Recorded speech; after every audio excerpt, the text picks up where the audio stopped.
Show the enemies, I'm taking them apart. I'm a young boss, got me feeling like a rock. They can never match it, they can never stop. Cause I've been really giving everything that I got. Cause I've been working on a plan, on a plot. Over with the killers and we going to the top. We blowing up your city and you might get dropped. Cause we are never quitting, we are never giving up. Show the enemies, I'm taking them apart. I'm a young boss, got me feeling like a rock. They can never match it, they can never stop. Cause I've been really giving everything that I got. Cause I've been working on a plan, on a plot. Over with the killers and we going to the top. We blowing up your city and you might get dropped. Cause we are never quitting, we are never giving up. Show the enemies, I'm taking them apart. I'm a young boss, got me feeling like a rock. They can never match it, they can never stop. Cause I've been really giving everything that I got. Cause I've been working on a plan, on a plot. Over with the killers and we going to the top. We're blowing up your city and you might get dropped. Yeah, I'm the hunter, you're the prey. You're a breath that I never run away. Cause I'm the one that fights to the pain. I'm the new leader, it's time for a change. What you know about living in the rain, living in the cold, hating every day, but then you still want to do it anyway. But that's not you, yeah, we are not the same. I put the work in, you complain. I'm a rebel, I'm the main, I'm the alpha in this game. And that ain't never gonna change. Never gonna change, never gonna switch. Cause I'm in this game, yeah, I'm in this bitch. Sticking at the pay, yeah, we're getting rich. Investing all the money in the bigger things. Yeah, we going heavy, yeah, we getting it. The stakes don't die, then we feeling it. They can't hold us down, cause we never quit. We're the rebels of the town, and we getting shit. Show the enemies, I'm taking them apart. I'm a young boss, got me feeling like a rock. They can never match it, they can never stop. Cause I've been really giving everything that I got. Looking at a plan, at a plot. Over with the killers and we going to the top. We're blowing up your city and you might get dropped. Yeah, I'm the hunter, you're the prey. You're a breath that I never run away. I'm the new leader, it's time for a change. Heading every day. I'm the new leader, it's time for a change.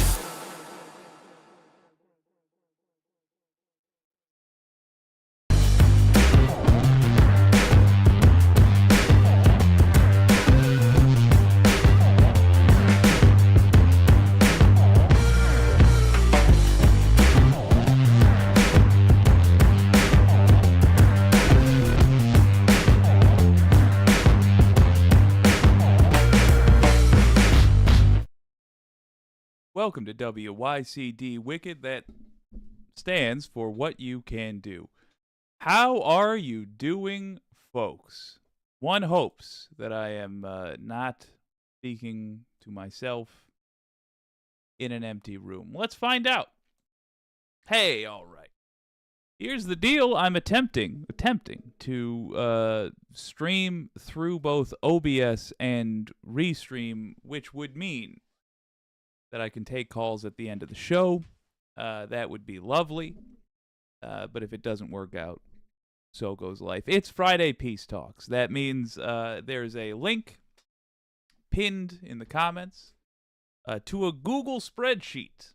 If you would like to discuss with the Wicked community a piece of media that you saw, pop it in there and we will get to it if we have time.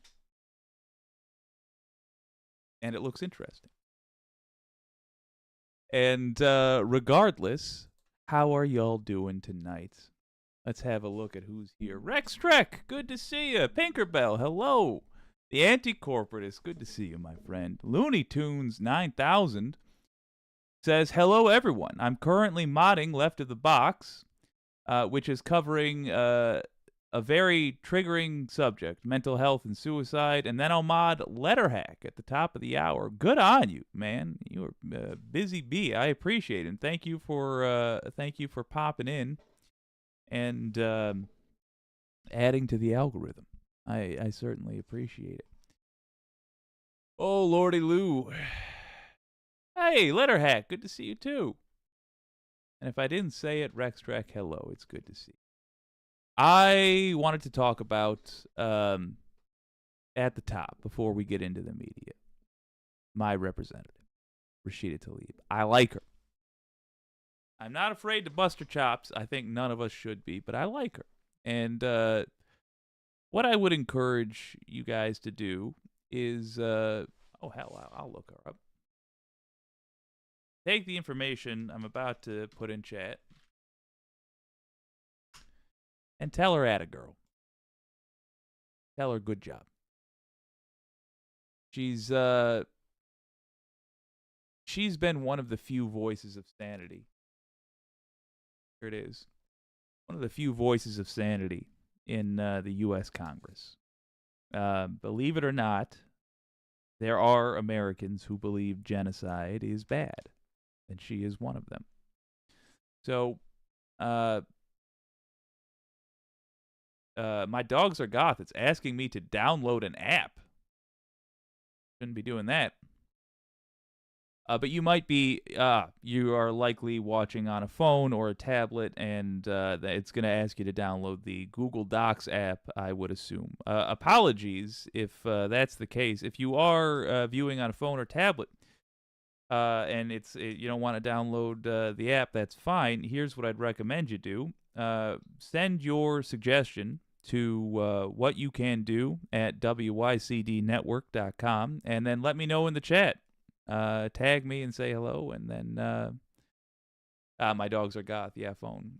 Fair enough. Yeah. Yeah. Send me the email with the link, and just let me know it's there, and I can do it that way. Easy peasy. That's what you can do at wycdnetwork.com. But as for Rashida Tlaib, she's a good egg, and when you are, at least my understanding is, when you are in Congress, surrounded by the rich and the comfortable, friends of the rich, it can be difficult to stick by your morals, because it seems like you're the only one that's got them. I would say, if ever you were going to contact a representative from a different district than your own, contact this one. I have viewed her entire career. I've been here for all of it as a bystander. Just ships running parallel in the night. Well, she's a ship. I'm more like a mildly intoxicated whale. But the point is, we've been in the same waters, and I think she's a good human being. One of the few. And right now, she is, well, one of the few in Congress. And right now, she is weathering a political storm. Just let her know she's not alone. Let her know that you are a sane human being. And oh, hey, by the way, Ms. Tlaib, if you are ever thinking of running for national office of some sort, you've got my support, if that's the case. Otherwise, just tell her, good job.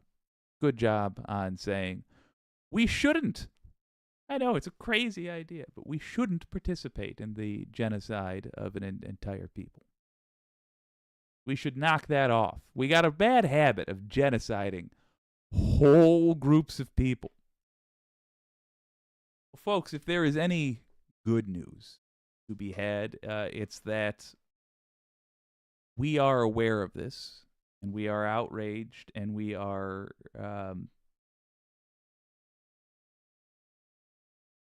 suffering through empathy right now because we have the information.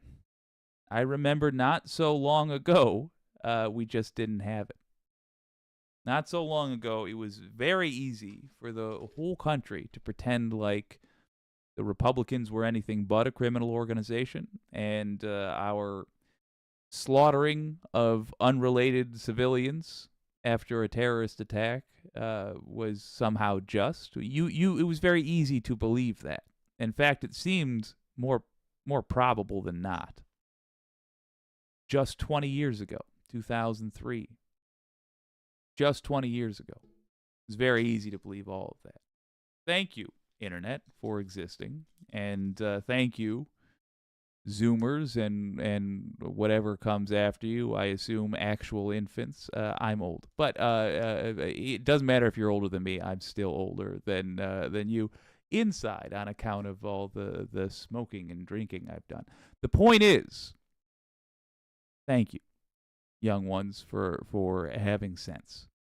And good news about all this is that you're not alone in how you feel. In fact, it seems like the average person's opinion is finally in line with the opinions of decent human beings. Been a long time coming. Oof. To go with that,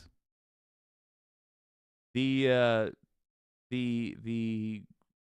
great white whale of my youth, George W. Bush, got away with it, and the great white whale of my I guess middle age at this point is not going to get away with it. Donald Trump, ladies and gentlemen. Let's enjoy his downfall. It's peace talks, I know, but the piece is that I've picked out to start us off. I got two. It involves Donald Trump and his delusion.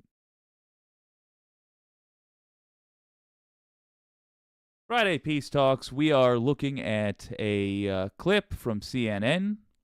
And my question to you, if you're joining us from the middle of the road or the right or the far right, frankly, if you're in the middle of the road with the facts on the table right now, if you're not with progressives, then you are on the conservative side of things. I'm sorry, that's just the facts. So if you're joining me from there, I ask you this: why on earth do you support Donald Trump in any way when he says stuff like you're about to hear? Twice impeached, 4 times indicted ex-president's campaign is now clearly and brazenly positioning itself as a poison pill to our democracy. Trump making it crystal clear that if he ever finds himself back in the White House, he will use the FBI and the Justice Department as a personal police force to pursue his critics and political enemies. Here's what he said about it in an interview with Univision last night.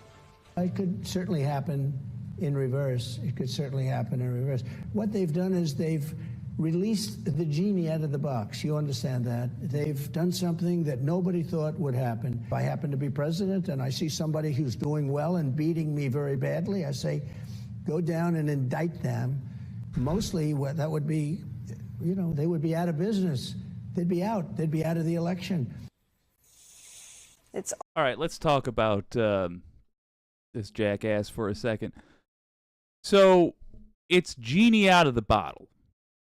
You let the genie out of the bottle, not out of the box. It should be out of the lamp, but that's not what the phrase is. But okay, whatever. I understand. Your brain has turned to putty after years of abusing drugs. Hey, I'm right on that path. I can't blame you too much.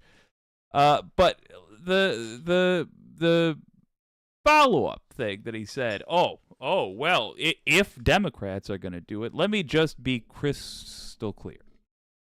Crystal clear.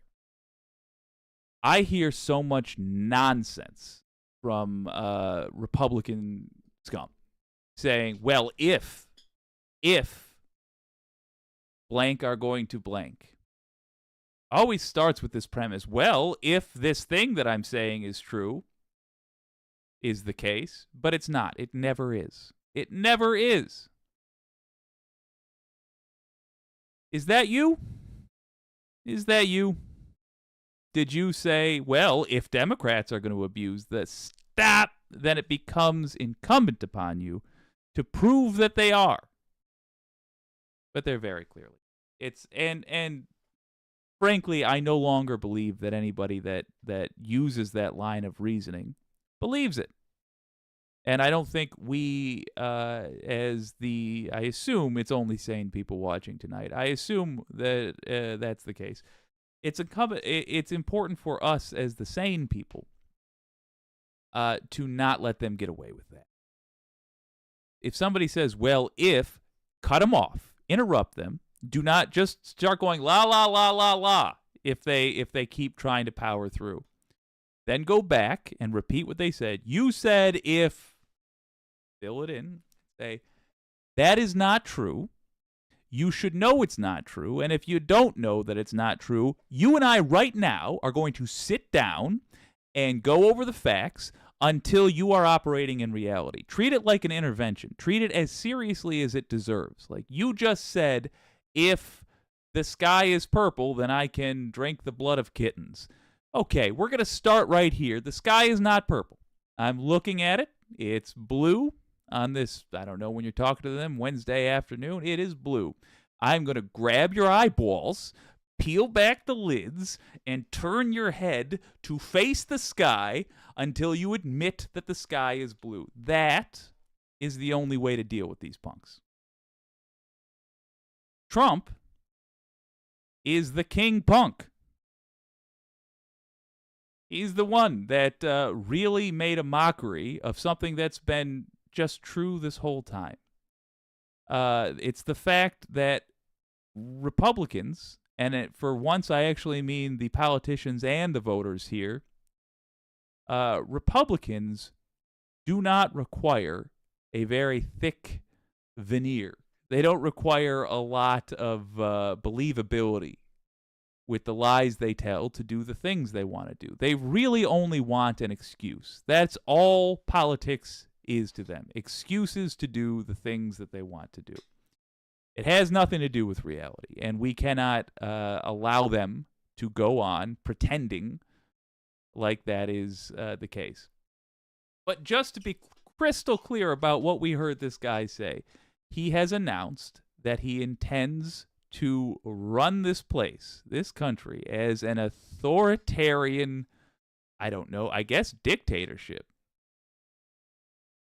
He just said that. He just said, if somebody is running, he was very specific, if somebody's running against me, then I'm going to use the Justice Department to go after them. And I'll let you in on a secret. He already tried. Do you remember what the first impeachment was over? He knew Joe Biden was going to be his political competition. He knew that. And he tried to get dirt on Joe Biden. He tried to extort Ukraine to get dirt on Joe Biden.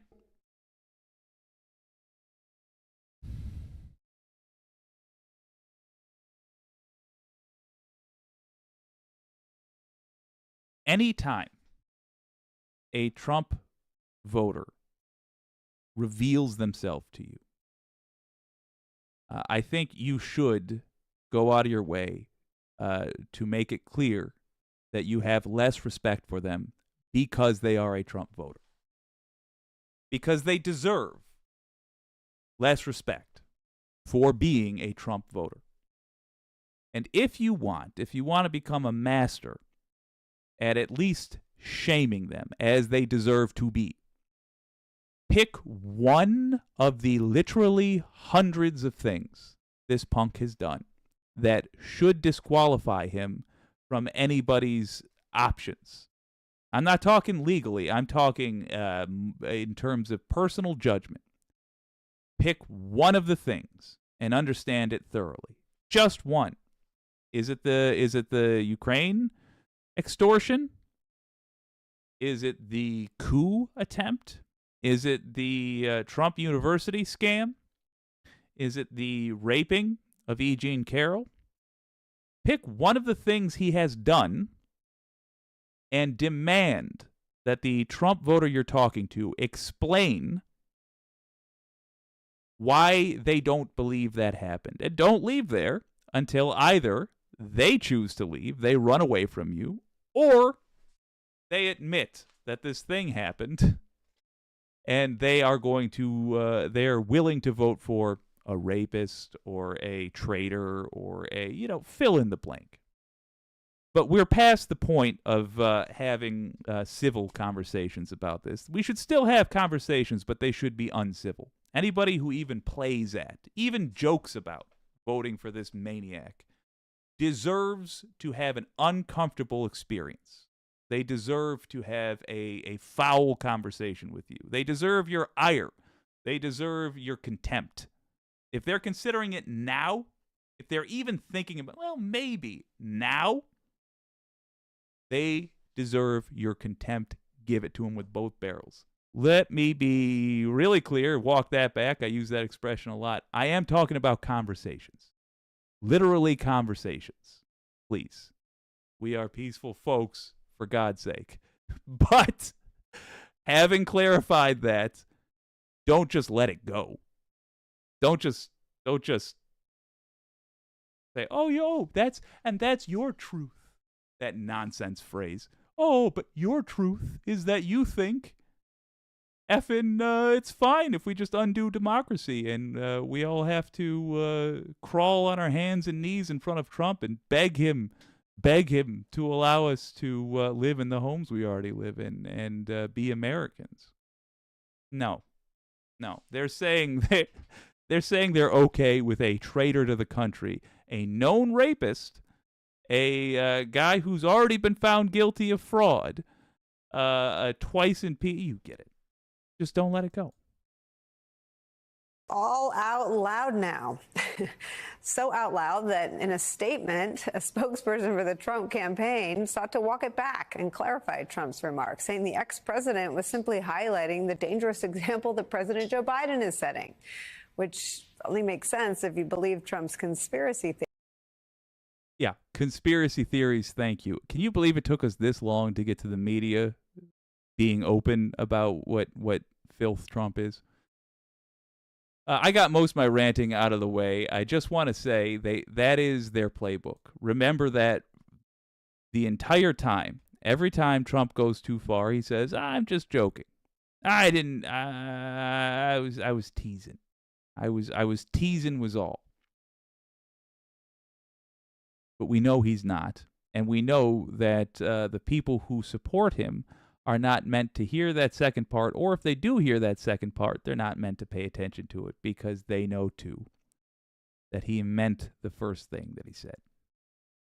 Theory that 91 felony counts across 4 jurisdictions are the work of Joe Biden and not the end result of years of investigations by independent investigators and prosecutors, some of which have changed hands.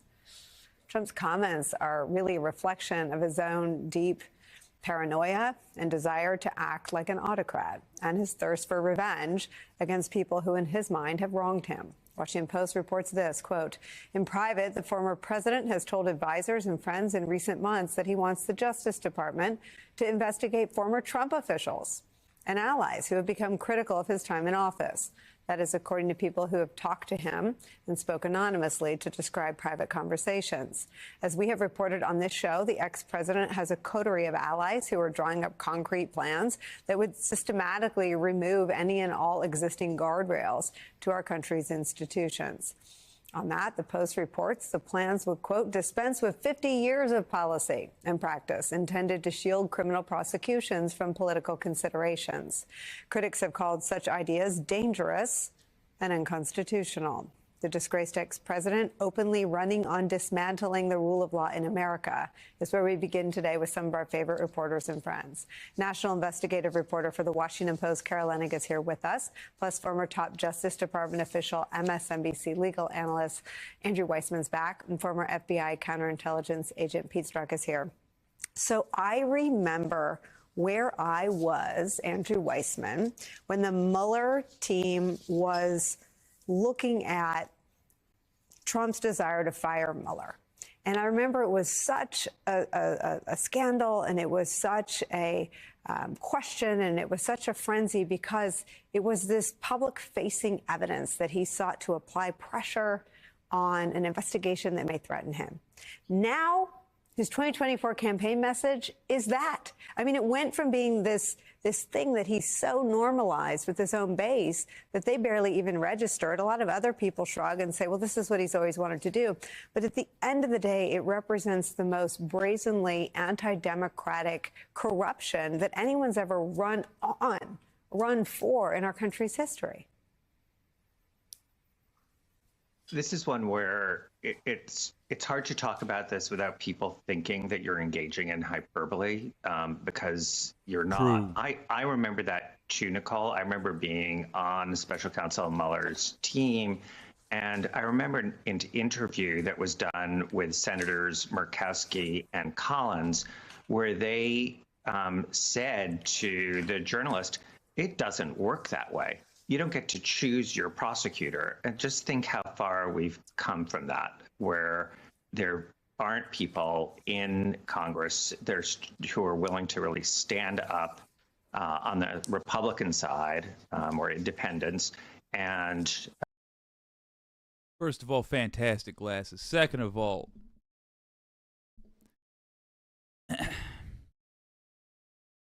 I'm genuinely concerned that there are any Republicans now. I mean, I didn't really... These thoughts didn't really coalesce in this way until just now, but the idea that there was a coup and the members of the Republican Party didn't just resign en masse is really something. It is. As this is going on, I just want to say I'm reminded of the Florida bill introduced by some traitor scum, which tried to ban Democrats from holding office because the Democrats, before the party switch, back when the conservatives were Democrats, as opposed to now when the conservatives are Republicans, they were the pro-slavery party, the traitors. We really should consider what that person did, because not everything about MAGA needs to be thrown out. It doesn't. I'll tell you this. They're bold enough to suggest genuine, fundamental change. Of course, they are radical conservatives, which means the fundamental change would put us all in a sort of living hell. But we can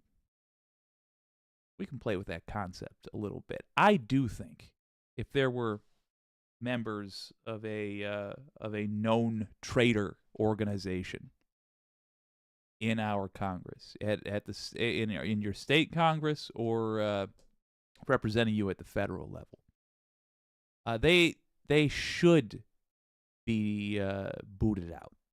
Their whole party, their whole filth party, should be thrown out. It should be dumped in the gutter where it belongs. So, at the state level, I recommend you agitate a little bit.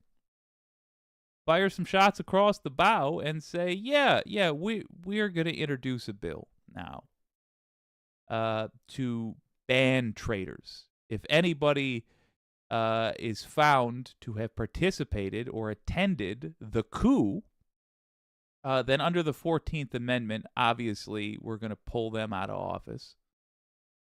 And if their party, if members of that party don't kick them out after discovering that they were part of a coup, a rebellion against democracy, that party is banned.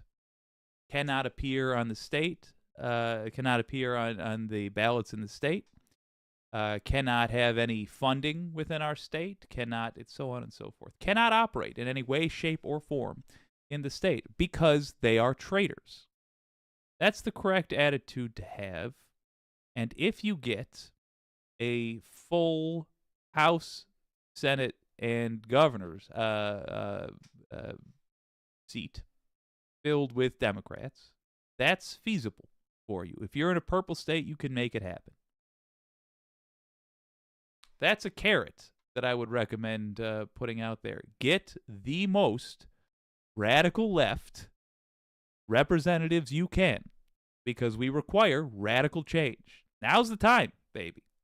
And if you got the chutzpah for it, if you got the what do the folks say? The moxie. That's what the kids are saying these days. Run yourself as well. And speak for democracy. But you really have the former president saying that he is going to continue to do what he did, but he is taking additional steps. So, we're on a panel with Pete Strzok, who we hardly need to talk about the former president just thinking about going against people who he disagrees with, who he views as a threat, or should seek to hold him to account. Pete is a living exhibit to that, but so are many others who have been the subject of his vitriol and worse. And he, as you said, is going to do it with respect to attacking the whole idea of civil servants in the Justice Department, of not having people who are insufficiently loyal, where he's now including people like Pat Cipollone and Don McGahn and even Bill Barr, for Christ's sake, saying that's not even loyal enough to him. And he has also spoken about using the pardon power to pardon people like everyone in January 6th insurrection, so that you have a... Understand, he already used the pardon power to forgive rather serious traitors, I suspect because they had rather serious evidence about his crimes. Mike Flynn literally sold out our country. Literally sold out our country. Mike Flynn was going to go to prison for this. He is not currently in chains, or rather behind bars, because Trump let him go. Do I need to stress how serious this is? I don't think so. I think you guys get it. What they just said, he's going to go through people who were insufficiently loyal to the Führer and find something to charge him with. We're not going to convince a great number of Trump voters to vote for somebody else. We're not even going to convince a great number of Trump voters to stay home. But we are going to convince some. You should, and again, let me jump in and be very clear that I'm about to use a phrase that I mean not literally, because you could not literally do the thing I'm going to say. I mean figuratively. You should grab the facts and beat them over the head with it. Let me make the imagery even more tame, like a water noodle. But you should whap them with the facts over and over again. Anybody showing any support for Trump should at least get an earful out of you. Because understand, when they're saying they support Trump, what they are saying is they want to hunt you. You're a law-abiding citizen. If you are any shade other than lily white, if you believe in democracy, if you are just about anything other than a loyal brown shirt, they're saying they want to hunt you. Respond to that insult appropriately. At least give them the finger. Point at their flag. If they've got a Trump flag, give them the finger. There should not be serenity in the streets. There should be order, by all means, but we can't just walk around and pretend like we don't see people planning our demise. Treat them like they are. Traitors. All of them. Happy traitors. And give them the courtesy of understanding that they are seen. I don't think you're doing these people a favor by being light. You're letting them think they've got a legitimate political stance. Oh, well, I just believe that, we have to really take control of things, take control of the government and use it to take control of our schools and make sure they can't teach anything that's true and take control of those pesky blacks and browns and put them in cages at the border. Take control and rip children away from their parents and arrest people who don't agree with me and undo the Constitution and start a monarchy and make the founding fathers weep. You know, it's just my truth. That person. There used to be a phenomenon where everybody would say they didn't support Trump, and then Trump would get a lot of support. It's not better that they're now open about their support of Trump.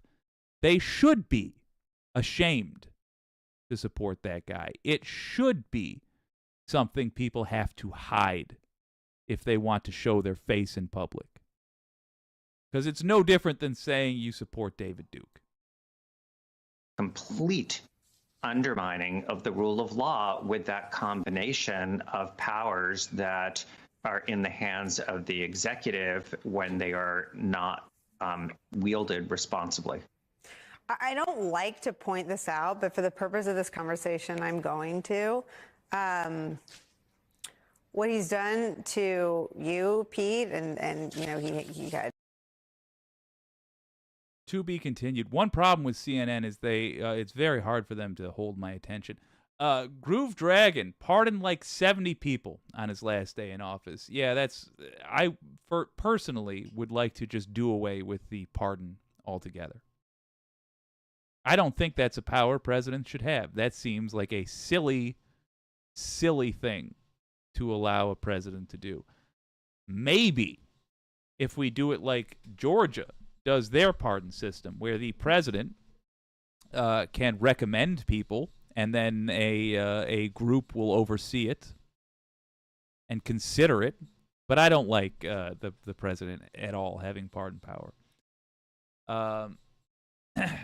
I did want to read one other thing. Groove Dragon, yeah, he was never really for the small business for the small business person. True. Ooh. The anti-corporatist, the FBI seized Eric Adams' phones. That's right. That's right. Didn't they seize like 3 phones? Tinkerbell, what sucks is until the Dems give people a reason to believe that people's lives will be materially better under their leadership, it's so hard to reach people on the other side. You know, I do wonder about that. I don't see the Republicans convincing anyone that their lives will be better under Republicans. I see them convincing people that certain groups' lives will be worse, but I don't see Republicans saying, "Oh, well, this will become better. You'll have more money." They'll say like, "Oh, the state of things, the Dow will be, the stock market will be great. America will have yada yada yada." But I don't know. I don't think we should try to sell the same product that Republicans are. I don't think we should get into a competition of saying, "Oh, well, here's the Actually, I was going to say I don't think we should get into a competition of saying, "Oh, here's the people you should hate and this is how we're going to hurt them." But as I say that, who likes billionaires? And if there are groups that like billionaires, how dedicated to that are they, really? Because what I get a sense of when I put my finger on the pulse of at least America right now is there's a lot of hate. And you know what? Good. Use the hate. I mean, fuck it. If it's there, let's make some Force Lightning. I mean, why not target it? You know? It would probably be better if we didn't have that in us, if we didn't have that dog in us, but we do. A lot of us are ready to rock. There's currently a group of gentlemen in a Michigan prison because they were so gung-ho that they literally took a whack at kidnapping the governor to kill her. That's a lot of hate you have to have. Let's tap into that. I actually think maybe we do go the Republican route with this. Their strategy. Now, I hear what you're saying. The Dems should actually be making the world a better place. And I'll tell you this. Phase 2 of fixing America is going to be taking over the entirety of the Democratic Party. Renaming it or not, whatever. With the having an actual left in the U.S. But first things first, we got to deal with these traitors. But the thing we actually can offer, in fact, 2 birds with 1 stone on this one, because it's how we're going to fund all the good stuff we want to do, such as, I don't know, expanding Social Security, not shrinking it, not just preserving it, but expanding it. Instead of it kicking in when you're 65, make it when you're 60. Hell, make it when you're 55. Hell, make it when you're 50. The way we fund that is by bleeding some of these capitalist pigs. If Elon Musk goes from having 40 billion to being practically a pauper with a mere 500 million, you know, a poor wretch who barely can scrape together $500 million to buy a, let's say, regional restaurant franchise and then ruin that instead of buying a social media company and ruining that. We would be able to just end homelessness. Just end it. We should make billionaires targets and encourage people to hate them. They should be hated. They are loathsome creatures. To be continued. Pink, I want to keep having this conversation, but I feel obligated to finish this video. F it. Do I? Nah.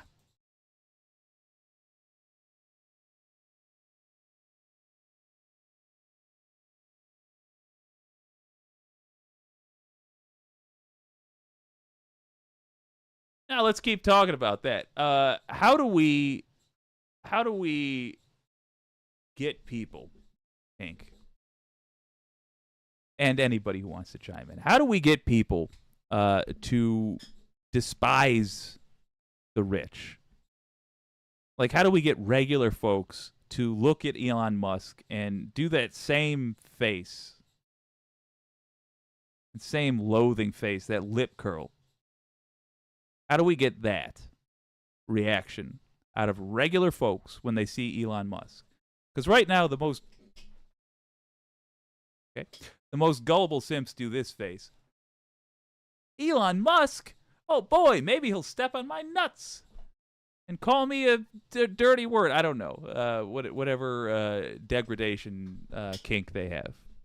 That's the reaction Elon Musk gets from these dummies right now. How do we change that? Give me some thoughts. Top of the off the dome here. Here's what I got. I think spell out exactly how little work they do. Make it clear how useless Elon Musk is. He took over Twitter and ruined it. He says he works all the time, and then we find him just tweeting all the time. And his employees say he's at work all the time, but he doesn't work all the time. Do the math on how much money he is allowed to control versus how much time he has spent on Earth. Show what his actual accomplishments are. Honestly, only two things do I think Elon Musk did anything Starlink. He didn't fail to run that outfit, and it does function.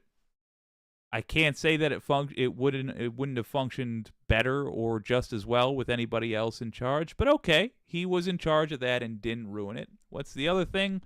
I was gonna say Tesla, but he really tanked the stock with his Twitter nonsense, and he's famous for having not actually contributed at all. He just bought the company and then said, "I'm the guy that does electric cars." I think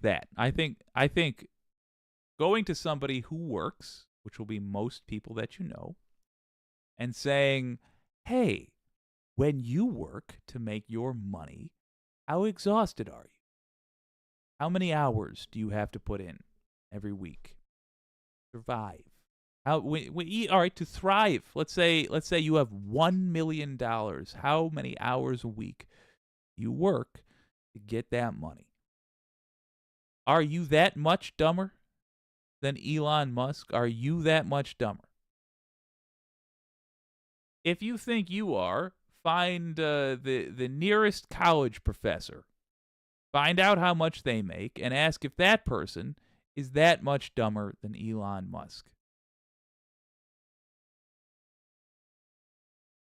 I think we're going to find that Elon Musk does not earn the money he has. And I think we're going to be able to paint a very accurate picture of that. And then the other thing I would ask is if he has that money that he didn't earn, who should have it instead?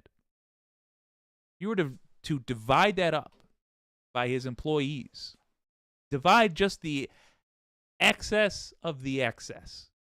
When you start getting to billions instead of hundreds of millions, divide that up by his employees who actually work. And ask yourself, how many things would have been bought? How many houses at a reasonable price range would have been purchased? How many scholarships for students? How many cars for kids who are turning 16? How much did this vampire drain our resources in order to what? Tank Twitter. Make it a cesspool with its daily users shrinking constantly. Gonna go out of business, I don't know, sometime next quarter. Or for whatever the first of next year is. I mean, I think that's the way to attack him. Let's see what you guys think. Pinkerbell. I try to use every opportunity when I hear someone expressing frustration with how things are to point out how exactly capitalism and rich capitalists are fucking it up for them personally. Get them, Pink. And let them know that it could be fixed. Bada boom. Excellent. Anti-corporatist. If only the LLMs weren't anti-rich. LLMs. Let me just jump up. I might get that through context. Anti-corporatist, one of the other things about Elon is because he's so damn rich, hiring a surrogate is a pittance to him. So he has at least 11 kids with at least 3 women. Ooh, yeah. Super effed up. Anti-corporatist, we got to organize, get out there, go to protests, meet people. True.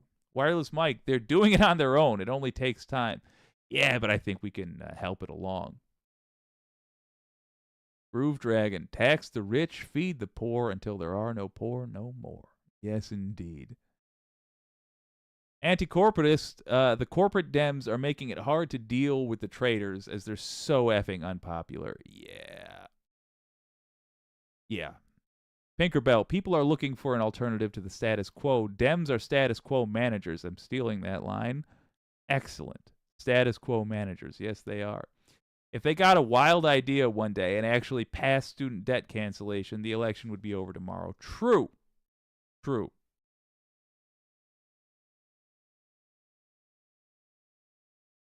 Tinkerbell, what sucks is until the Dems give people a reason. Never mind. I was trying to find the bozo thing.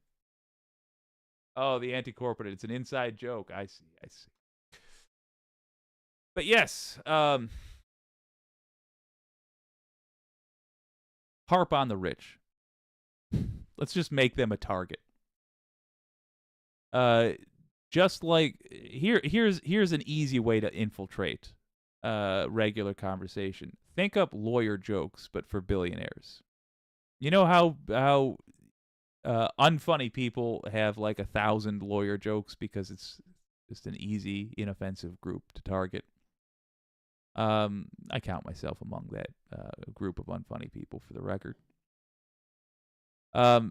Think up jokes for billionaires, with the general premise being how lazy, ineffectual, dumb, out of touch, gullible, silly, foolish they are. You know, how little they work is the main thing. What's lazier than an X? And fill in the blank with a thing that is known to be lazy. The X's billionaire boss. About a billion times lazier. Something along those lines. I think that's find Feldman. Find Feldman. Maybe Sam Cedar. And the gang, and whoever else is known to sling the occasional joke, and have them get to it.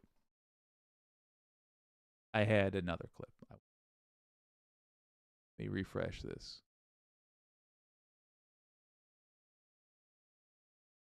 I'm going to try not to do 2 intros on this. Ooh, but can I tell it? It's time to insert ads while I set this up. I didn't enable monetization.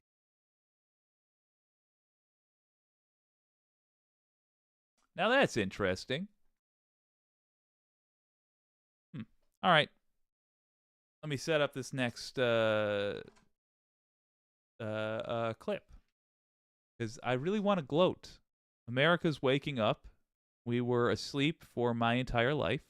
And hopefully the whole world is about to benefit from this. But it does require that we get over a lifetime of learned, proud ignorance, to all of our shame.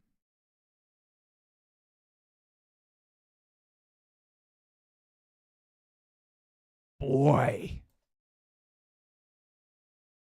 Most recent elections didn't go so hot for Republicans. It's almost as though they were so dangerous, so bombastic, they told such huge lies that they got people interested in politics, either because the lies they told were so fascinating that the people that believed them now watch with bated breath, or, as most of us are finding out, our lives have been negatively impacted in some way. And so we must know about these things. We must follow politics, or we are in danger of getting hit again. Do you want control over your own body? Better hope no Republicans are in charge. Do you want to have the ability to vote in the next election? Better hope no Republicans get into office on this one. That is the lesson America has learned. We need to make sure these dummies, of which I am one, don't forget it.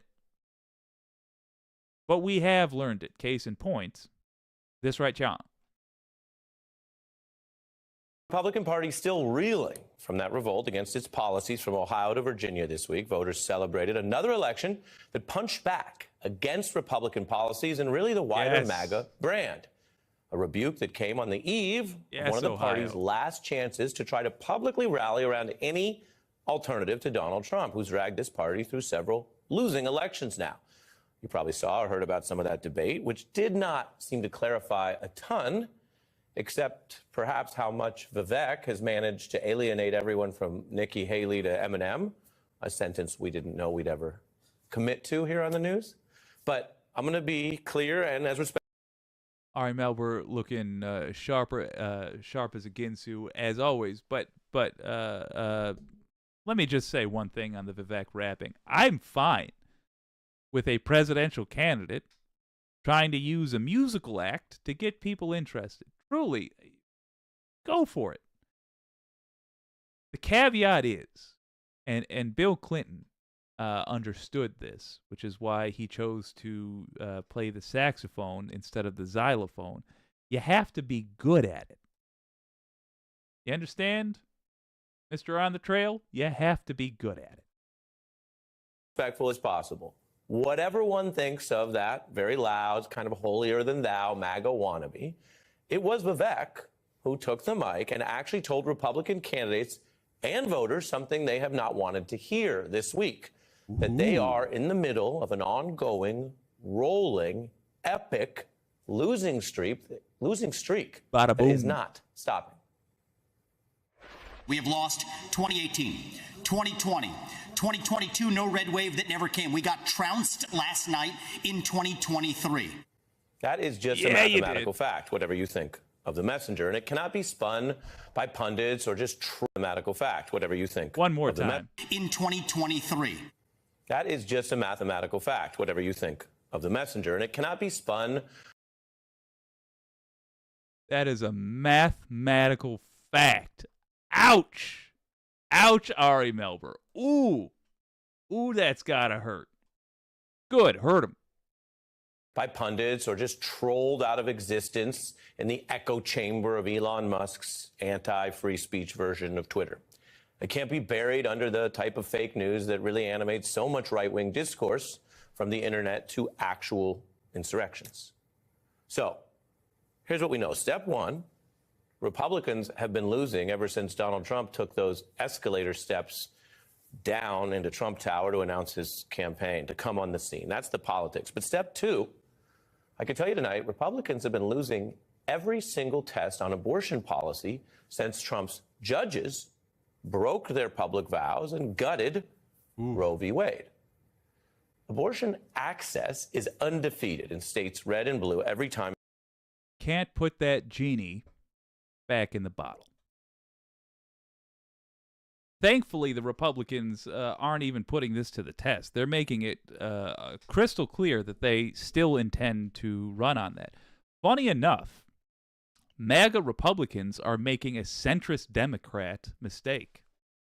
I know. And if y'all, I don't doubt that y'all just salivated a little bit, because we know how ineffectual those are. Yeah, they're not reading the room. Trump came closest, but he also realizes that his base is tied to the abortion thing. They really do want women to just wear like a burlap sack and be physically chained to the kitchen and fed feed like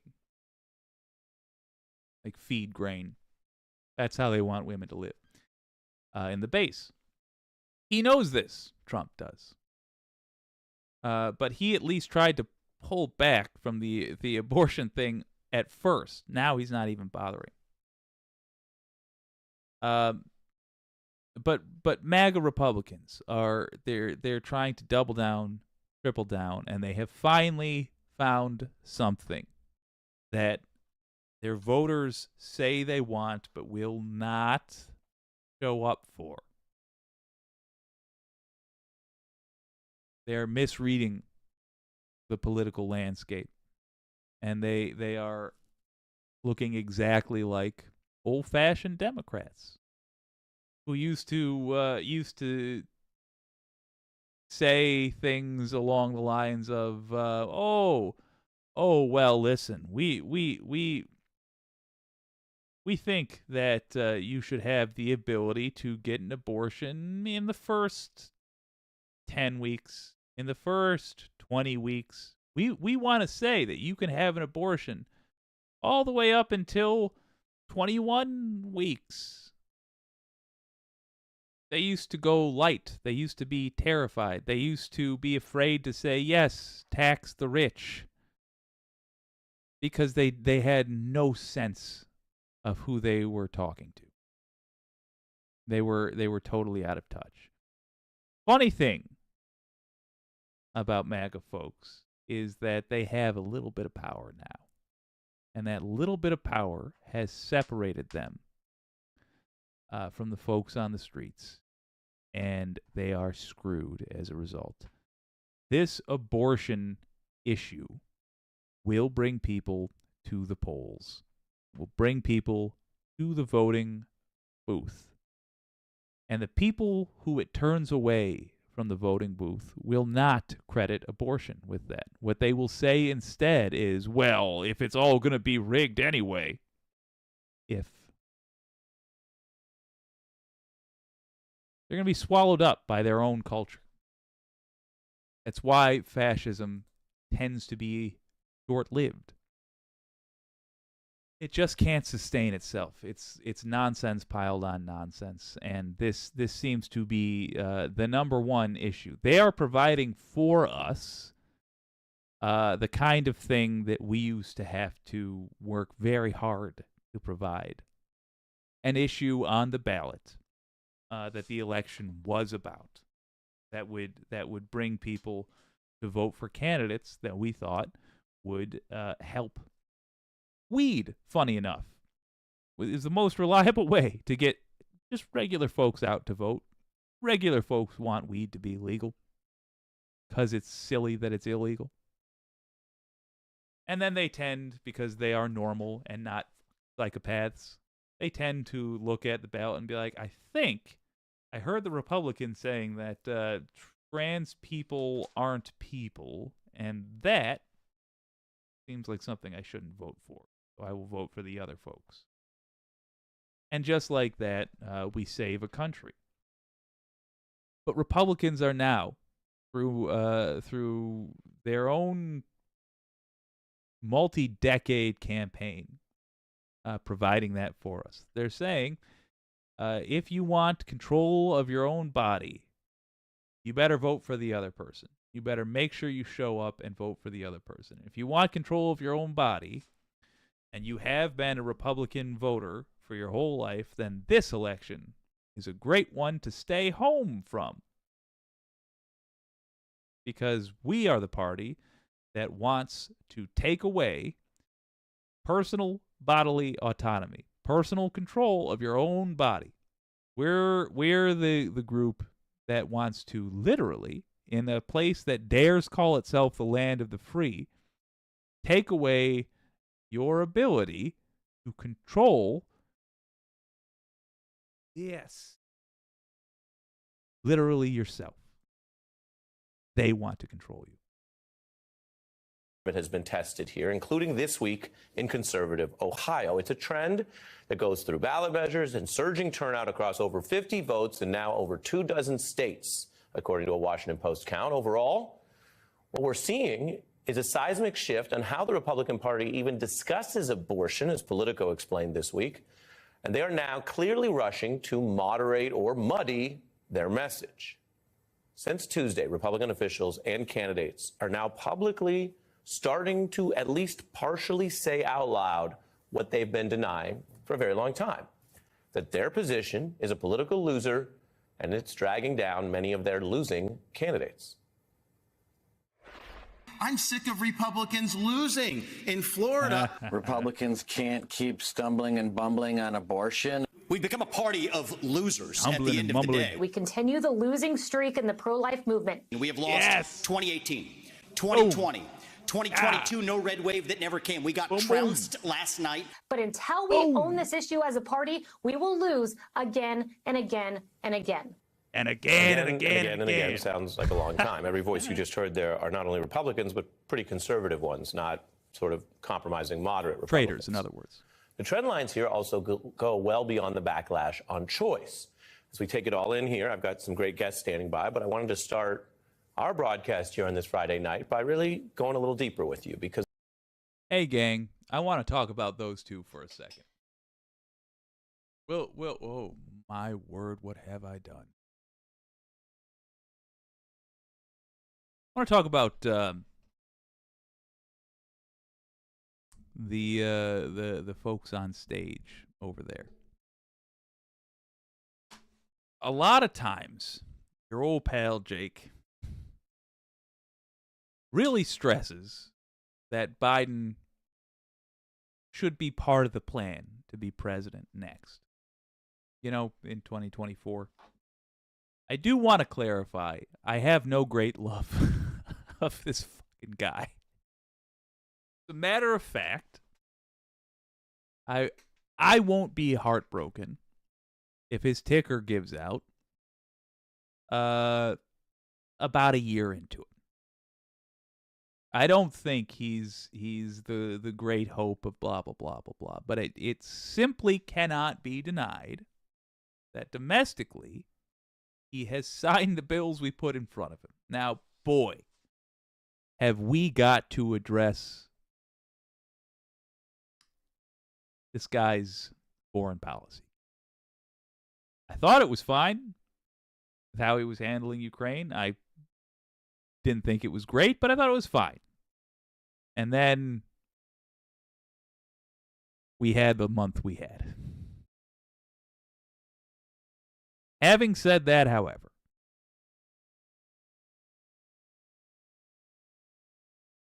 all I'm looking for from a president these days, until we can get a proper progressive in there, pin in that,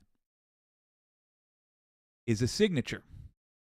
The same thing centrist Republicans, if such a thing, the same thing sane-ish, still evil, but sane Republicans were looking for from Trump. You know, the Marco Rubios of the world. Just a signature. That's it. That's it. And let me tell you, I don't care about his age. Because if he expires, that glass of milk right next to him will sign whatever he would have signed. If we get progressive legislation sent to the White House, to President Kamala Harris, she will not want to be the president who inherited the office and then denied progressive legislation. She will not want to be that person. She is smart enough. Give her credit. She is smart enough to know that MAGA will never, ever, ever vote for her. And I suspect she's smart enough to know that most Republicans, deep down, are MAGA. The era of Democrats pandering to Republicans is ending. Not over. They have a lot of terrible learned habits, but it's ending. Kamala Harris is, in my opinion, the same as Joe Biden. And for that matter,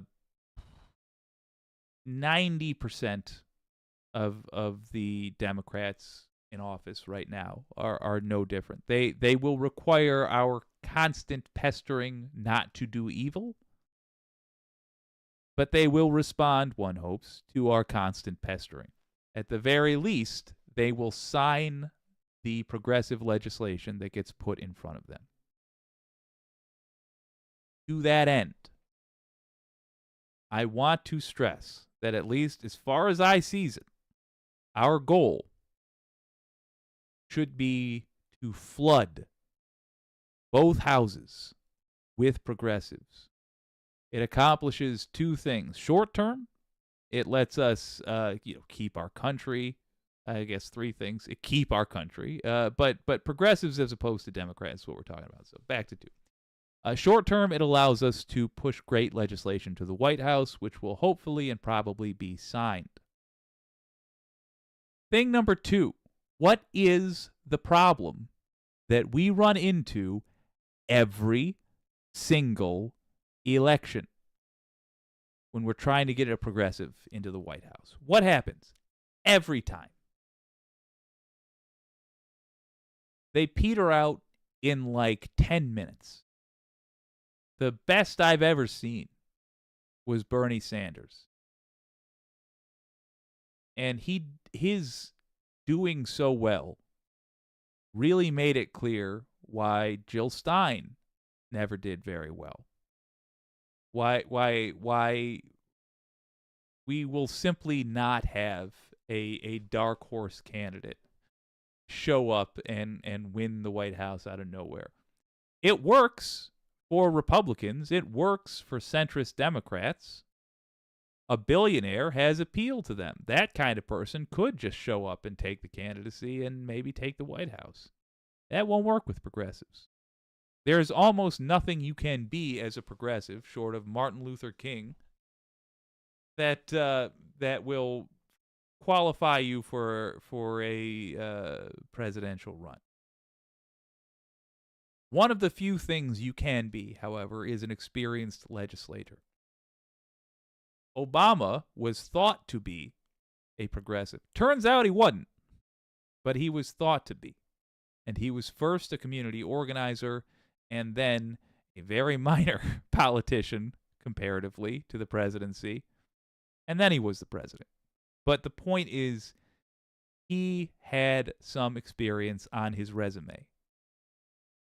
Was that experience needed? I think yes, but you don't have to agree with that in order to see its value, because it's not about impressing you. It's not about impressing me. It's about taking away a criticism from the detractors. A billionaire can say, I'm gonna be a good president because I was a good business person. We don't believe it, but the sort of person that would vote for a billionaire president does, and it turns out there's millions and millions of them. A progressive cannot do that. So a progressive is going to have to say, I have experience in office. I was a senator. I was a representative.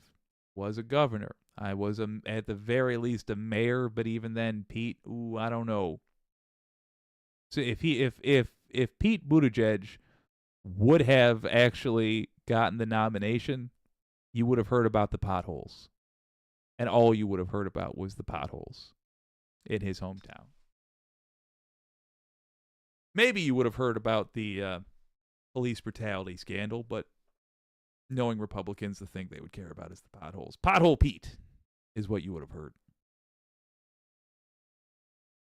So, in this coming election, let me really clarify, or let me, really clarify my thoughts on this. Our focus should be to get progressives in power.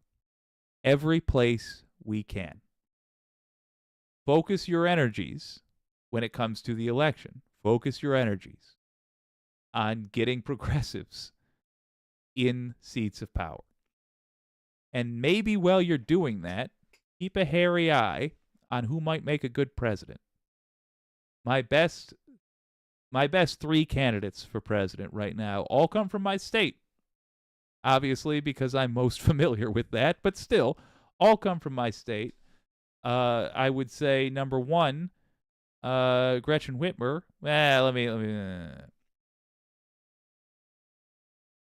Number 1. Do I like Dana Nessel more than Gretchen Whitmer? I don't know. No particular order then. Dana Nessel, Jocelyn Benson, Gretchen Whitmer. Runner-up, Mallory McMurrow. But she's too junior. She's just too junior.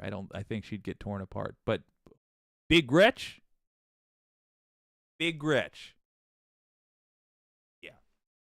Yeah, she could tear it up. She didn't even used to be a progressive. I'm not convinced she currently is a progressive, but I'll tell you this. She's real pissed that MAGA tried to, and I would like to see somebody that pissed at MAGA in the White House. The fact is, America has rejected Trumpism and the MAGA Republican Party every time there's actually been a referendum. Now, there are forces that are in denial about that. Obviously, Donald Trump with his big lie and his enablers, and also some other sort of contributing factors, like the parts of the Beltway conflict system, which stokes endless clashes and false equivalence as a kind of a political business model. But this is just a set of true facts and numbers that I'm going to show you. There's also, I should mention, structural limits that do obscure some of the depth of the way the public has rejected MAGA. One thing before I go into the comments, which I want to read, does she look like she's just got nothing behind her eyes in that picture? Anyway. Oh, yeah, other thing with Biden in the White House. Supreme Court picks are going to be coming up. There's a chance we might get Clarence Thomas to retire, because he would rather retire than face the kinds of questions that he is going to have to face. My point is, he's also old, and a Supreme Court pick is not out of the question. So let us make sure, whoever the fuck it is, they have a D next to their name. Groove Dragon, Bernie was robbed twice. I agree. Tinkerbell, Bernie, 2015 and 2016 were so hopeful. I want to read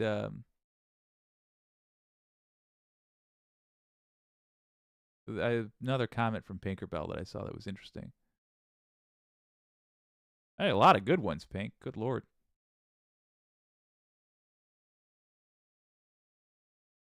Anti-corporatist, like when I got my son's mom pregnant, there was no question that abortion was an option if she so chose, or if anything went wrong. These idiots are talking about stripping voting rights from the young, too. Morons. Oh, true. True. Tinkerbell, this is a natural outgrowth of a culture that elevates a religious hierarchy that places men above women. Ouch and true. When you have people in power who think controlling women is ordained by God, this is the result. Agreed. And where is it? I just saw it. Oh, well. Well, about Obama being a disappointment, Pinky said something along the lines of Obama had a progressive mandate. Yeah, he did. And I wish he would have been able to look ahead into the future and see this. I wish he would have understood that he was the spoon, the wooden spoon you place across the pot to stop it from boiling over. And this is not a good analogy, but no, he had a mandate, and instead he said, I don't want to slam the door behind me. I don't want people to associate black president with radical left change. I want it to be viewed, my presidency, as the most responsible, normal, decent thing. And unfortunately, he went to very nice schools, and he lived a very nice life, and in his eyes, centrist Dem bullshit was responsible. And unfortunately, America learned the truth, which is it is not. It's just delaying the inevitable. Further, forget who said it, but somebody was saying that, it was Pinky again. Somebody was saying that centrist Dems are like anathema to change. It's true. And I'll tell you what that means they are. Because this going backwards thing, that's not conservative. That's regressive. Regressive. Opposite of progressive. In fact, what centrist Dems are people that want very slow or no change. And that means they're conservatives. They're conservative. Every centrist Democrat, that's all that means. They are conservatives. And you know what? I'm sympathetic. I don't think that's the right way to be, but I'm sympathetic. That's my nature.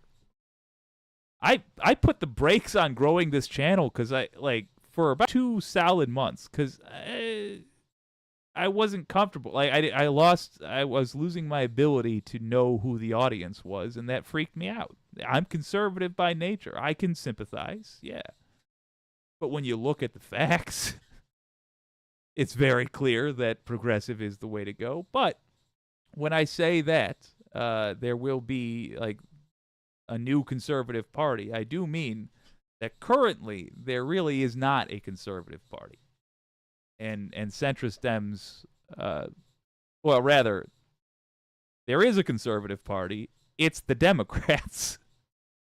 And the centrist Democrats, when they are booted out, either by ballot or just by not getting any seats anymore because all the House and whatever are controlled by progressives, I think they will be our new official conservative party.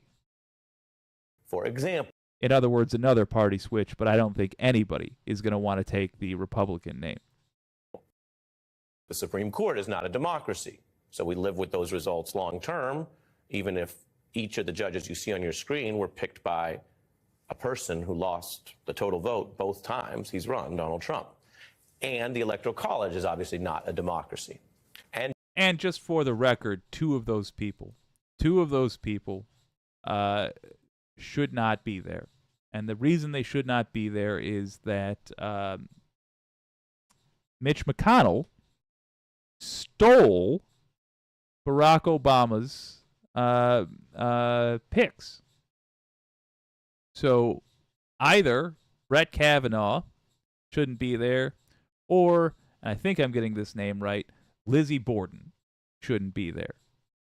But the two of them are the result of denying Barack Obama his pick because Mitch McConnell just wouldn't allow it, and then, based on those same rules, not holding off on the pick for Trump, and so denying that to Joe Biden. Truly, the Republican Party is a criminal organization. Gerrymandering and voter suppression undercut democracy. So it's a little complicated when you try to understand all of it at once. But if you just look at the votes themselves, which I'm about to show you, you will be reminded that there have actually never been more votes for Trump in any of the elections he has run in. Boom. Now I'm going to show you the numbers. Starting from when Donald Trump first emerged in 2016, more voters picked Democrat Hillary Clinton than Trump. 3 million more votes, in fact. So that's where this all started. We had a big debate. Everyone learned about these two candidates, and more people wanted a Democrat in the White House. Trump was saved by the Electoral College. It's the only system in the modern world of democracies right now where a person who comes in second then gets to run the country. Now, that was perfectly legal. Everyone knew the Electoral College rules going into it. But, again, what I'm about to show you, in 5 elections in a row, if you're actually tracking what the voters chose, what the public wanted. Guys, if I don't start doing this, please remind me to do it. I need to rip off this style of presentation that Ari Melber does. I used to show more stuff like this, but Ari Melber, for all the political things we disagree about, he's a pampered inside dog, but this old wolf likes him nonetheless. I think that's a great. What he's doing right now is a fantastic way to make it clear to people what is going on. Let's have a look. In that first cycle, more people voted Democratic. They opposed Trump. Then let's look at the very next election. Take this back in full because I want you guys to really see this. Far more people right here voting Democratic in 2018. That was that huge and historic flipping of the House, the blue wave, 40 seats, a rejection of Trump, who was then, of course, defeated in the very next election, 2020, by a larger margin than 16. So, yes, we can remember that he got through the Electoral College in 16, but if we're looking at the trend lines since he emerged, he lost by 3 million in terms of who people wanted in the White House in 16. Then it doubles. He lost by basically 7 million last cycle when he was up in 20. And while the opposition party usually wins back over 20 seats on average in the following election cycle, and you've already heard about that. And Republicans going into this next one after Biden won, they were talking up getting 30 or maybe 40 seats like the Dems did, but last year brought that red fizzle. I'm sure you remember it. You watched the news, you lived through it.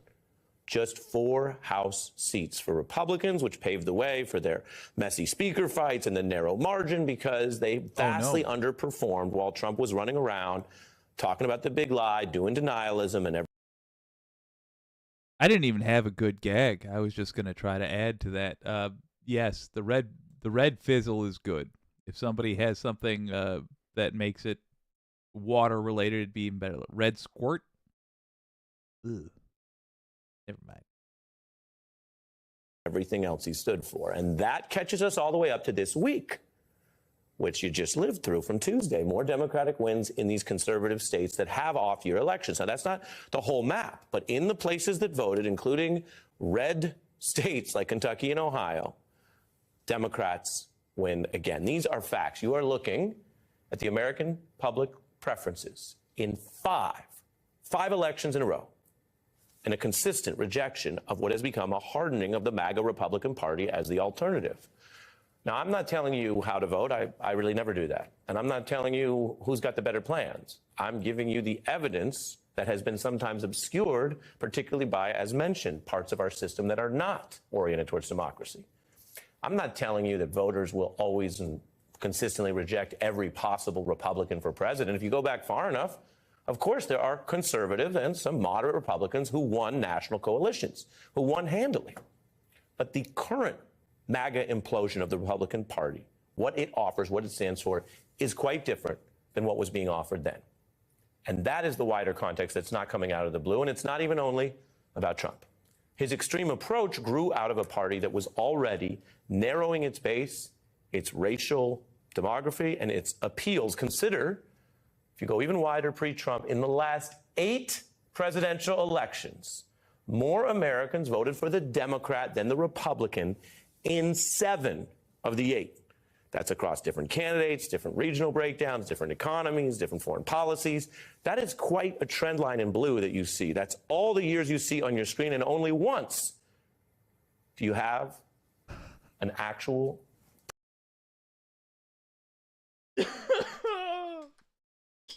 Sorry. In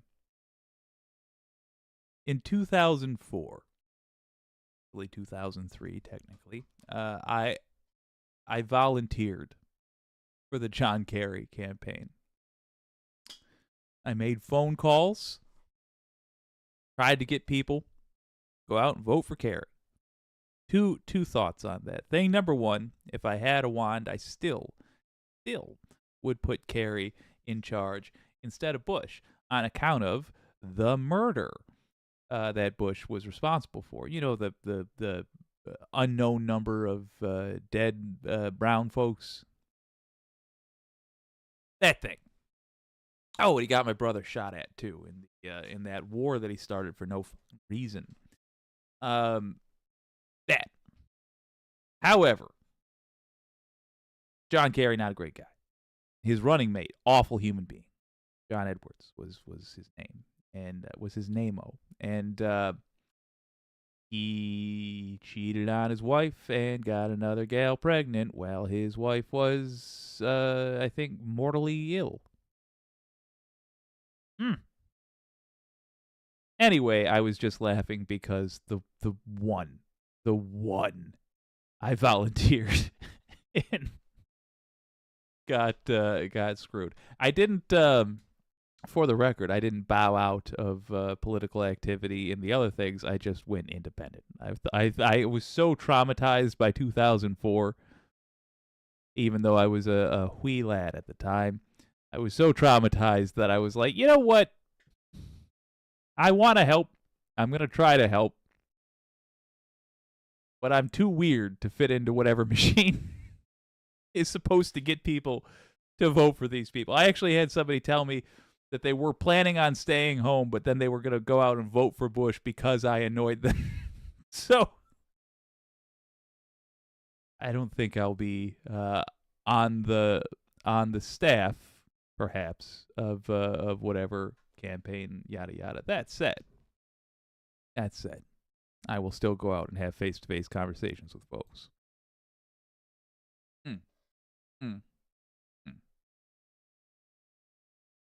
Actually, I might try to volunteer again. Maybe as a full-grown adult, I might have a better shot at it.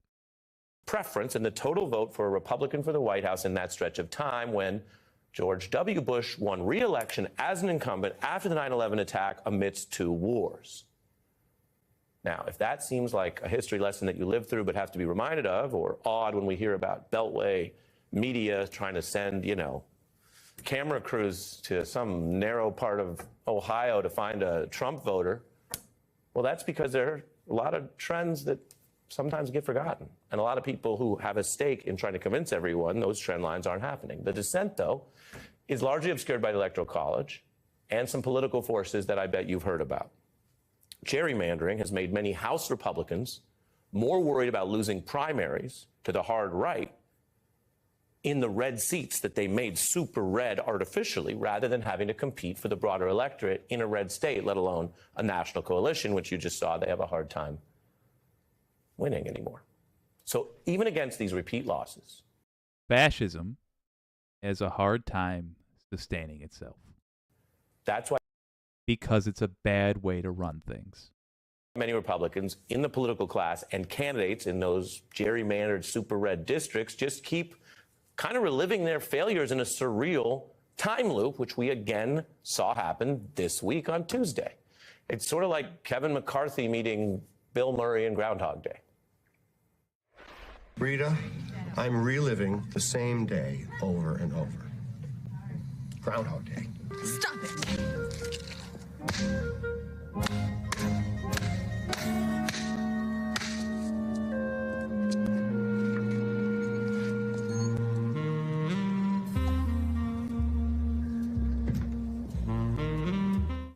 How many times can you get yourself slapped in the face on the same day? That kind of loop will either drive you sort of insane or drive you to take action to change your reality so you don't keep reliving it. Ooh. I think that is the wider context after this week's elections. The Republican Party may feel partly stuck in reliving this same approach to another election, even as the voters and its own leaders start to now publicly admit some of the obvious. So, do we all have to relive Groundhog Day like a Bill Murray House Speaker race? Do we all have to get proverbially and politically slapped over and over again? And would we be better off as a democracy, where we all decide things together, with two healthy competitive parties that aren't just driving themselves into the same gerrymandered districts? Mercy me. I don't, in days past, I might have said, Republicans, this is what you can do to regain your honor or whatever. You can't. Republicans, if you are a Republican politician, the only thing you can currently do to begin living the remainder of your life with honor is retire immediately, repent, and bow out of public eye. The public eye. Bow out of public life entirely. And every time someone recognizes you, apologize. And do not expect your apology to be accepted. Offer it, knowing it will be denied and you will be asked to leave. That is the ideal world we should live in. Wherever these punks go, if it's discovered who they once were, they're asked politely but firmly to leave. Traitor? Sir, if you don't mind, there's the exit. Use it. Vote, here's your keys, goodbye. I understand. That's it. They are not going to suddenly say, "Oh, I better legislate in a way that will make people glad I was here. I'm gonna do Medicare for all." They won't do that. The thing that makes them a Republican makes them incapable of doing that. And if they did do that, it wouldn't be enough nothing they can do will be enough to make up for who they have been, what they have condoned, what they tried to do. So the only appropriate thing for them to do, if they want to live the rest of their lives with honor, not be respected, that can never and should never happen again, but to know in their own hearts that their remaining days are lived in a decent way, to have peace in their hearts, what they must do is bow out of public life entirely. And of course, first and foremost, apologize for who they have been. We are morally superior to these people. We should act like it. We should be offended by the sight of them. We should let them know how low and loathsome they are. Just so it is clear. They are, the Republican politicians are the worst human beings America has produced. They are right up there with Klansmen. They're not, weird way to compliment the Klan, but they're not quite as brave as the cowards who can't even show their faces. They're not even that brave. They have to do their evil with a pen and with a security team surrounding them. But they do collectively more evil than any terrorist has ever done, including the Klan. That's who Republicans are. That is how awful these creatures are.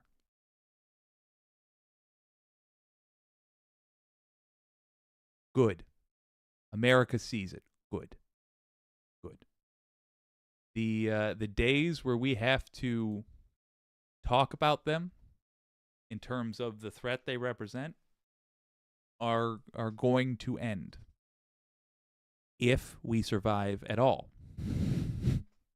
We have to beat them, first and foremost, resoundingly. There needs to be, if we have any hope of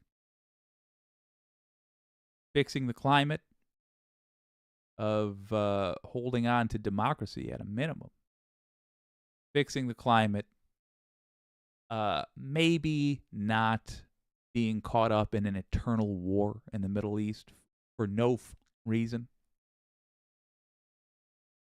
There needs to be a significant decrease in the amount of villains we allow to dictate what happens with the excess of our labor, which is functionally all a government does. Get rid of Republicans. 2024 is our opportunity. By now, I hope you have some sense of what the political landscape of your state is like.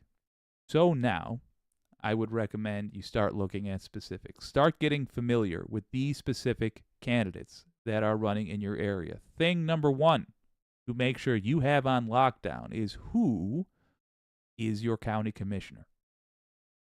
Are they a Democrat or are they a traitor?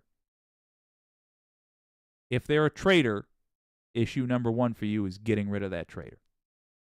County commissioner race, hugely important.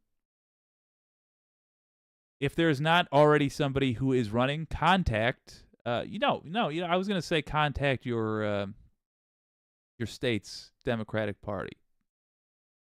What's the point of me then? Contact your old pal Jake. If you see that there is a Republican traitor in office right now as the county commissioner, and you cannot easily find who is running against them, contact your old pal Jake. What you can do at wycdnetwork.com and let me know. And I will talk to your state's Democratic Party and find out who is running, and if nobody has announced that they're running yet, why that is. I will probably get back to you and say, how would you like to be a county commissioner? Now's the time for it.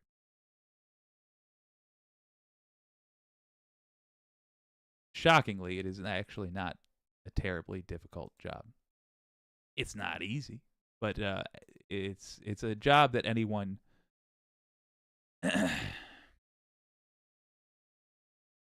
anyone in theory can do. Hold on a second. Pink, I have approved your post. I'm sorry I didn't see that earlier. Tinkerbell, I hope more than like 20 people remember Lectern Gate next time she has to run for re-election. Yes, Sarah Huckabee Sanders. Oh my God. John Bailey, loathsome bunch. Agreed. Groove Dragon, Democrats stand and deliver. Hell yeah. Groove Dragon, healthcare for all, education for all. Oh my God, yes. Anti-corporatist, too bad Lectern Gate is unlikely to take Sarah Huckabee Sanders down, at least in my opinion. You know, I don't know.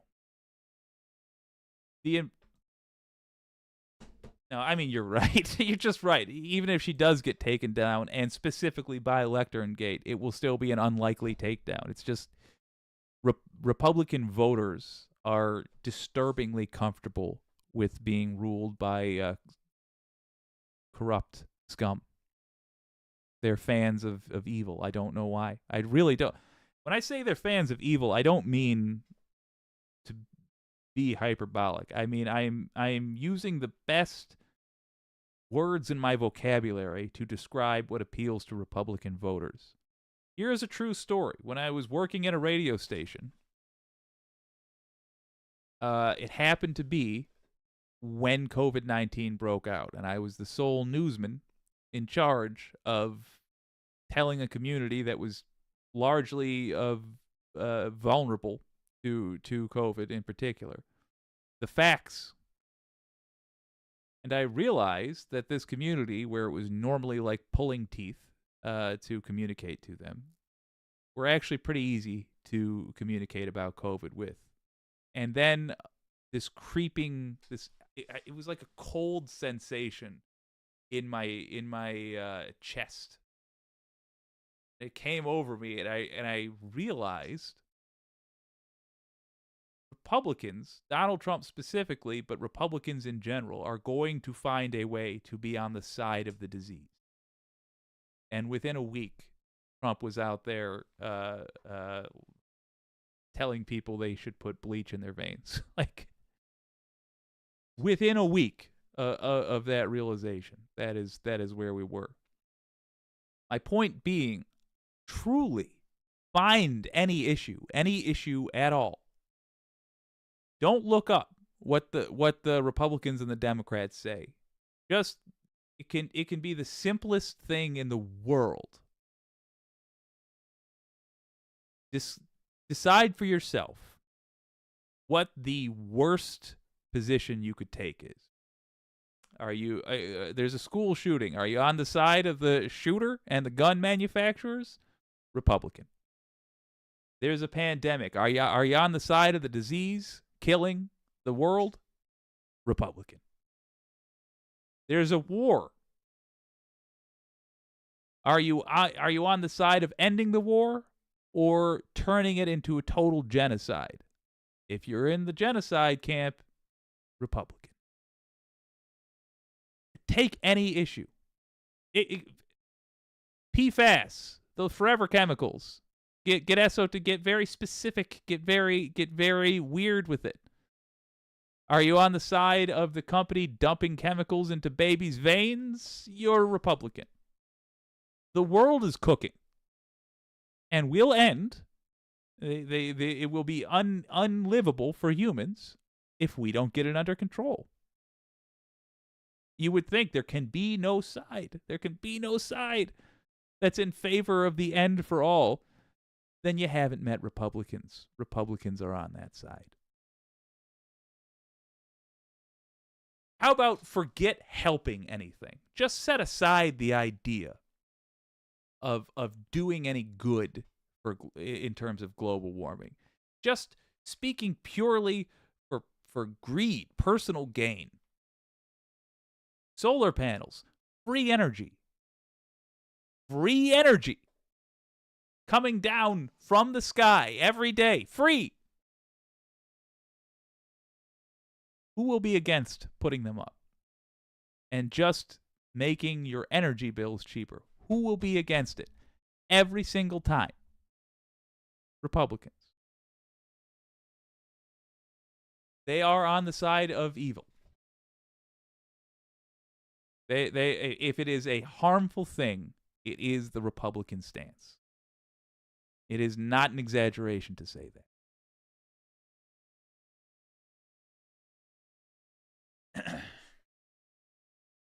The anti-corporatists, or some corporate Dems.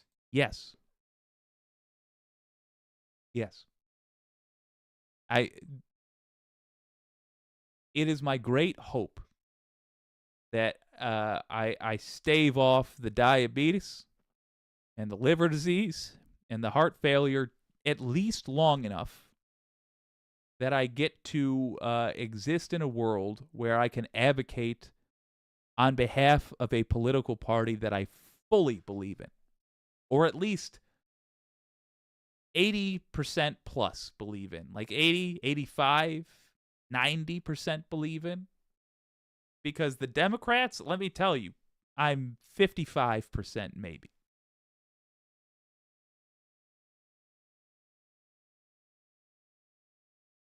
My loathing for the Clinton family, for Biden, I can't bring myself to loathe Obama because I still want to believe, even though we're long past, even though he killed people with, but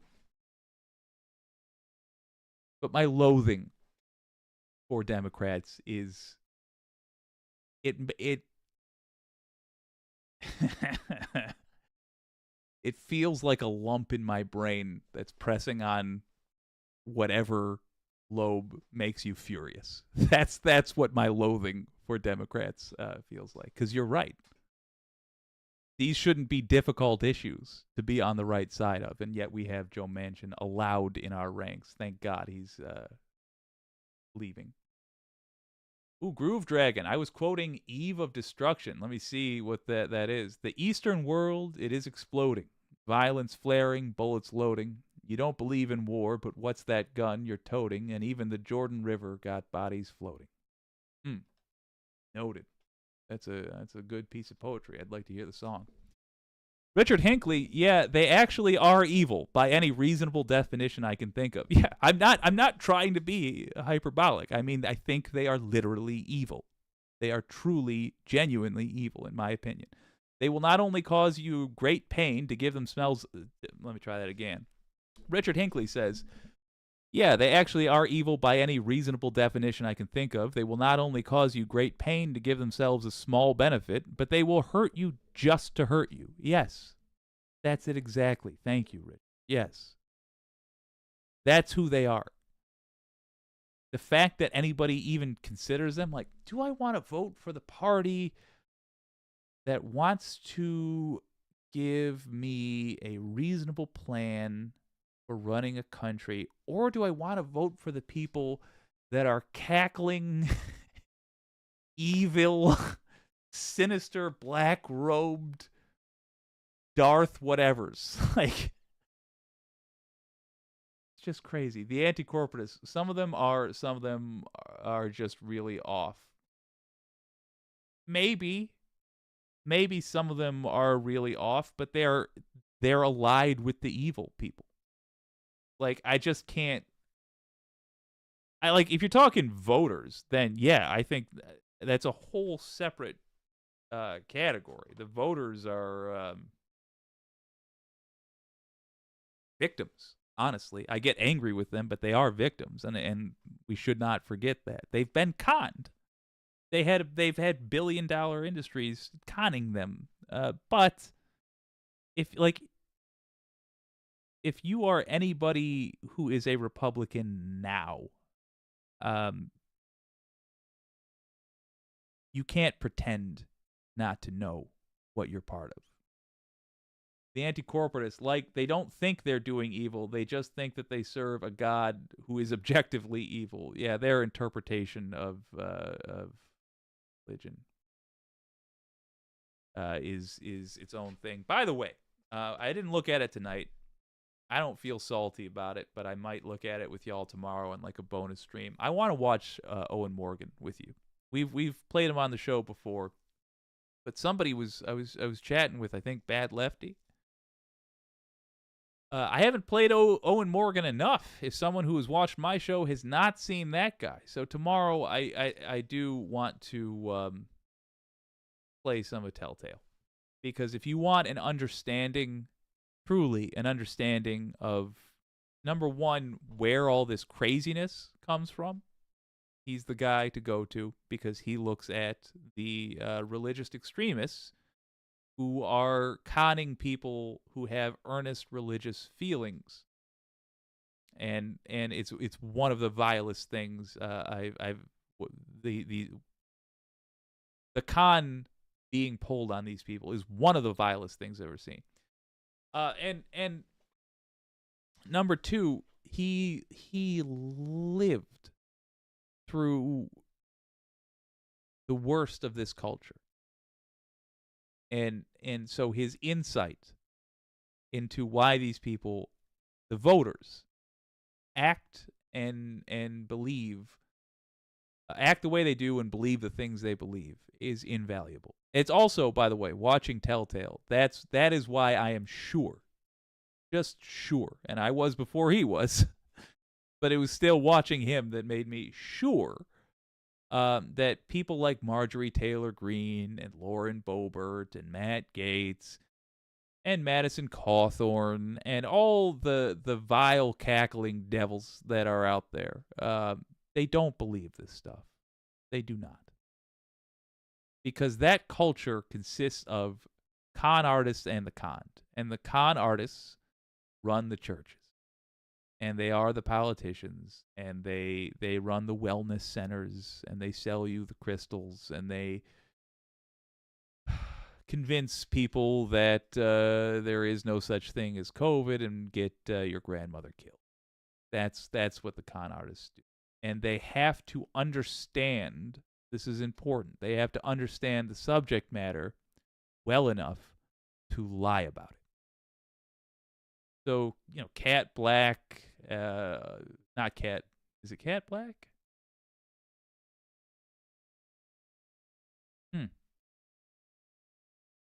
No, I think that's a lefty YouTuber. Who am I thinking of? Trump's religious person. Cat Kerr? Whatever.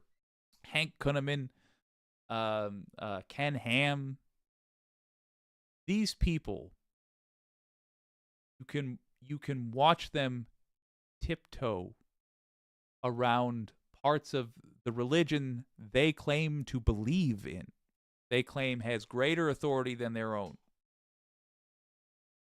because it doesn't jive with the thing they're trying to sell you that week. And Owen Morgan knows enough about these religions, because he grew up in one and was very interested in it, obviously, because he believed it to be true, that he can spell out exactly what it is that they're tiptoeing around. So, to be continued on that.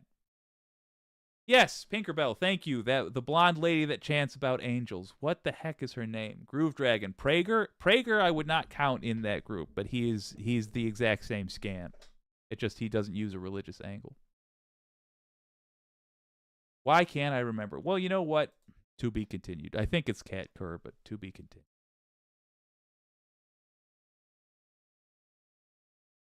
I may be a Feldman, but I ain't no Binder. I only got so much gas in the tank. Ladies and gentlemen, I enjoyed, and everyone in between, enjoyed hanging out with you tonight. I'm going to go get high as a Georgia pine. I'll see you next time. This has been WYCD Wicked. That stands for What You Can't Do. My name's Jake.